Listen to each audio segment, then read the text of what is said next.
And what sort of items were you picking up?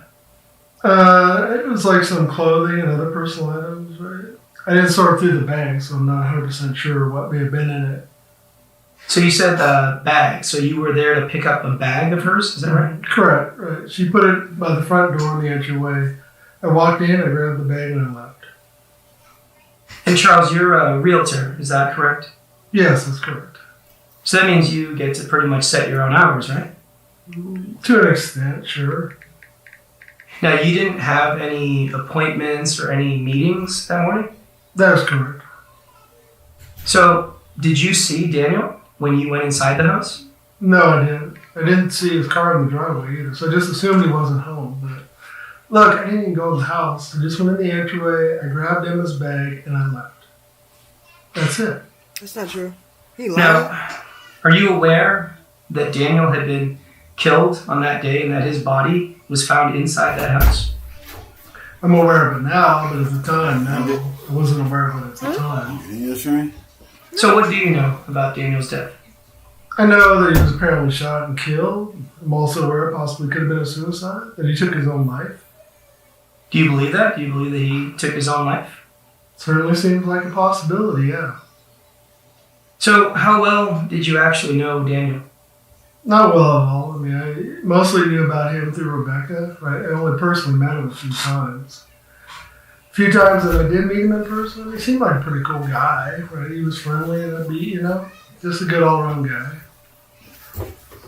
It wasn't until much later that I learned about him abusing Emma. Needless to say, that changed my opinion of him real quick. Yeah, I could imagine. So tell me about Emma. What is your relationship like with Emma? Emma and I are on pretty good terms, all things considered. We were married for almost 20 years. You know, we had Rebecca. Everything was going really well. But, I mean, slowly things just didn't work out like we had hoped. So we got divorced about 2 years ago. I mean, it wasn't an ugly divorce or anything like that. But we both agreed that it wasn't working out, so we decided to call it quits. Right? And here we are. So do you still stay in touch with her?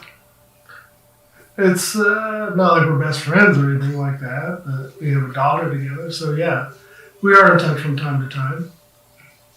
And do you still care for her? Not in a romantic way, no, but as a person and a mother of my child, yes, I absolutely do care about her. So would you be willing to do anything for her? What, like murder? Yes, Charles, like murder. No, of course not. Like, I would be willing to do almost anything for her because I still care about her. But murder, no, absolutely not. So you're telling me that you did not kill Daniel when you went inside that house? No, of course not. Look, I told you I didn't even see the guy, but if I did, I'm not going to kill him. So, what about Emma? You think that maybe Emma killed Daniel? I mean, she's got more reasons to kill him than anyone else. No, Emma didn't kill Daniel. That's ridiculous. And how can you be so sure about that? Because she's not a killer. She's like the sweetest person I know. Well, what if she maybe hired someone or got some help? You don't think that that's possible? No, I don't think that's possible. Well, look, Charles, the reality is that somebody killed Daniel, okay? That is a fact. Now, we know that Emma has been on the receiving end of his abuse. All right? Now, that has got to be scary as hell for her. Okay, now, Charles, I'm not saying that Emma killed Daniel, okay? But, Charles, we at least have to entertain the idea that maybe she wanted him dead. Now, I don't think that that's far-fetched at all. Hell, Charles, I have seen people killed for far less. All right? So you don't think that Emma maybe just wanted him dead? You don't think that that's possible?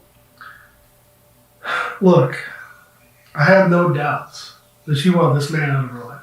That's obvious. But to think Emma would wish death upon him or anybody else for that matter? No, I don't believe that. I do not believe that she wanted him dead. No. You really don't?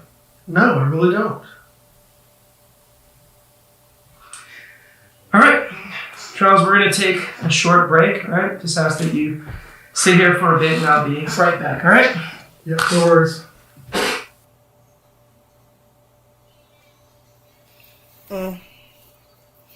He was in there for way too long. Like, legit, he was in there way too long. All right, we got to hear his take on things. Now, the main thing I'm questioning at the moment is whether or not Emma is capable of either committing this murder or getting someone else to do it.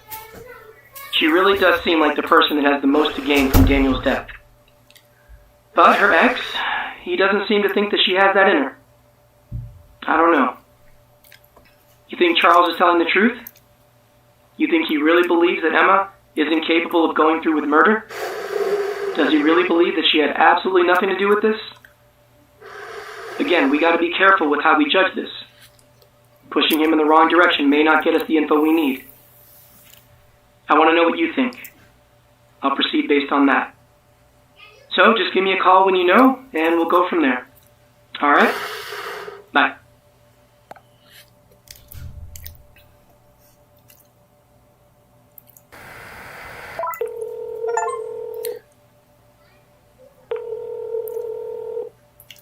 Hey.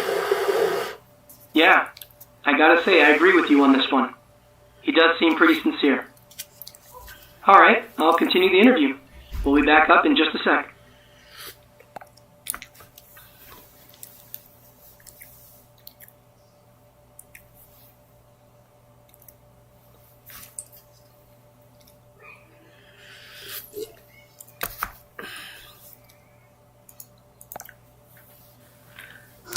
This is a continuation with Charles Humphreys. So Charles, I do think that you're being honest about Emma, alright? You really don't think she had anything to do with this, and I do believe you. Well, that's good because that's honestly how I feel. And like I said before, she is not the kind of person to wish death upon anybody. She is by far the most caring person I've ever met. So Charles, I hear you, okay? But since you didn't kill Daniel, and if Emma had nothing to do with this, well then, that means there must be somebody else, right? So, do you think that maybe Rebecca may have had some... No, of course not. This has absolutely nothing to do with Rebecca. Okay. Well then I guess that puts us back to square one then, doesn't it? I guess so. Alright, well Charles, that'll do for now, alright? Let's get you out of here for a bit. Okay.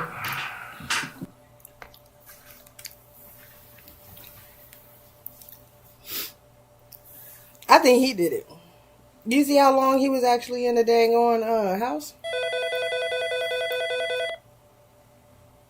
Alright, that was pretty straightforward, I guess. You know, I didn't want to bring up the neighbor Janice as a suspect to him quite yet. I want to hear from Janice first. So, let's go ahead and do that. I'll go get her and we'll get the next round going. All right. Okay. Bye.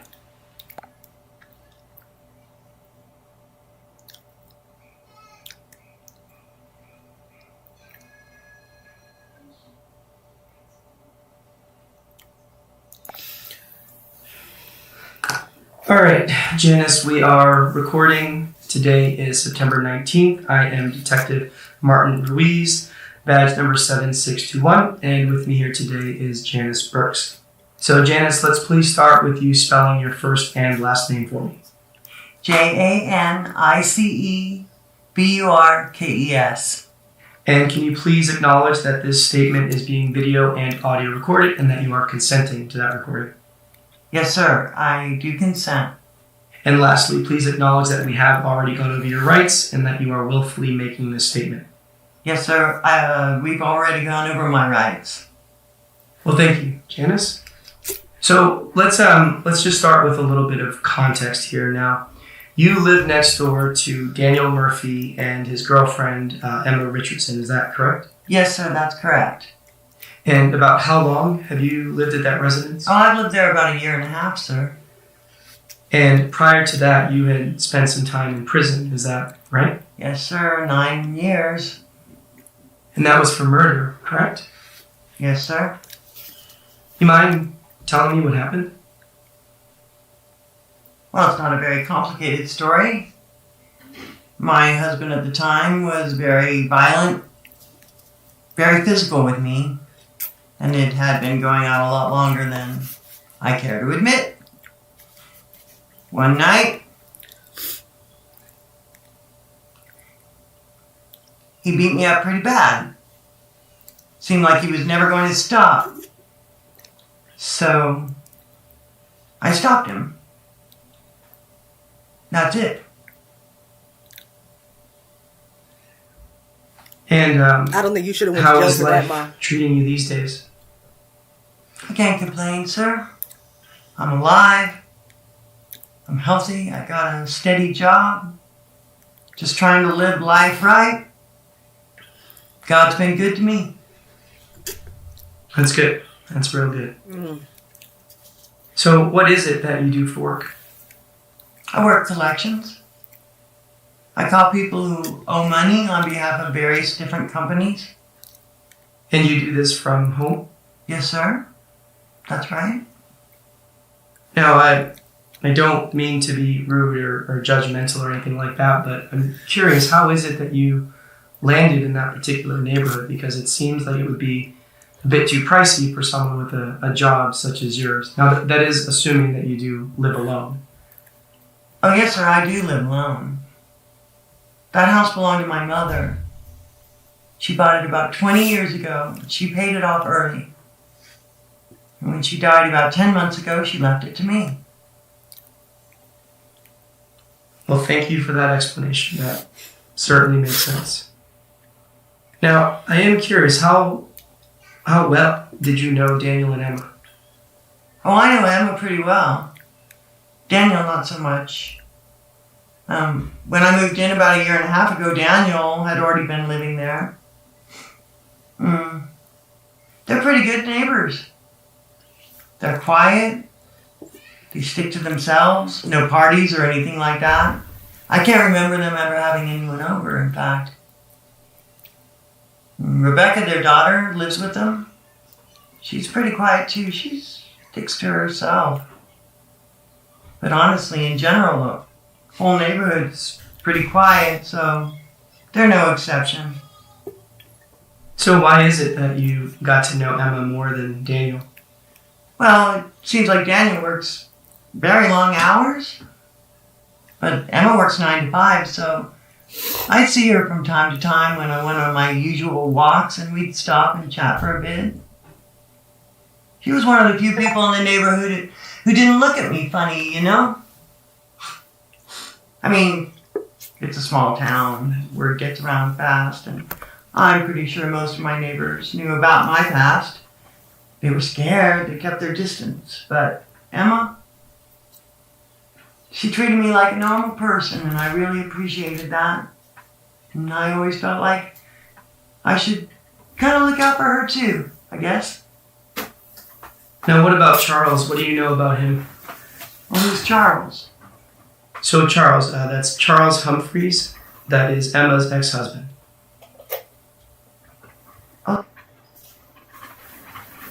I don't know much about him.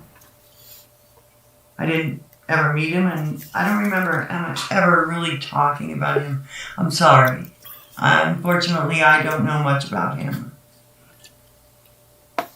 So, given your relationship with Emma, I am assuming that you have a good explanation as to why you were seen entering and leaving their house the day that Daniel was killed. Oh, yes, I do. The mail carrier had accidentally left some of their mail in my mailbox that day. We've had some trouble with porch pirates recently, so I thought I should just take it over. I didn't want to leave it on their doorstep or anything, so Emma had told me about the spare key to use in case of emergencies or whatever, so I just used the spare key. I opened the door, I dropped the mail off in the entryway, and I left. That's not true. Now, was Daniel home? Oh, not to my knowledge. I mean, his car wasn't in the driveway. That's where he usually parks it. And I didn't see him in the house either.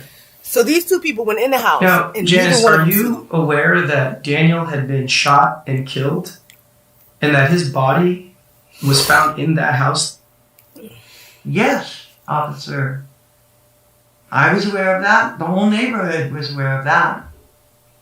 And so you didn't see him or his dead body when you went into that house to drop off that mail? Oh, no. I mean, like I said, I just went in, dropped the mail off in the entryway, and then I left. Janice, did you really go into that house to drop off mail? Yes, officer, I really went into that house to drop off And mail. where was the mail? Because there was nothing in your hands when you went in. All right. Well, look, Janice, we are going to take a real short break. I ask that you just sit here for a second and we'll be right back, okay? Okay. All right. She lying? Watch this.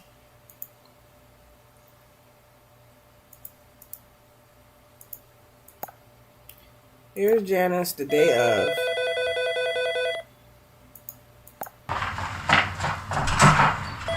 Okay, we've met the neighbor. I'm curious to know what you think about this Janice lady. You buy that story that she entered the house to drop off some mail? Her hands are empty. Let me know if you think she's lying, and I'll continue based on that. All right, talk soon. She is lying. Is Janice telling the truth about dropping off mail? No, ma'am, she is not.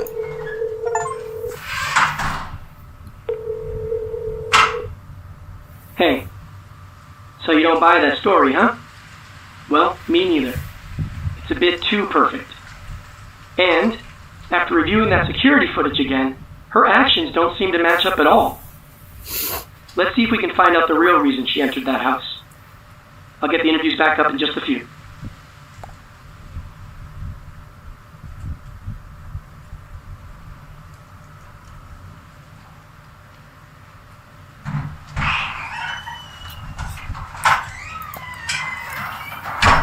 Alright. This is a continuation with Janice Brooks. I really appreciate you guys. Now, Janice, according to you, the mail carrier had dropped off their mail at your mailbox by accident, right? And then you, I guess being the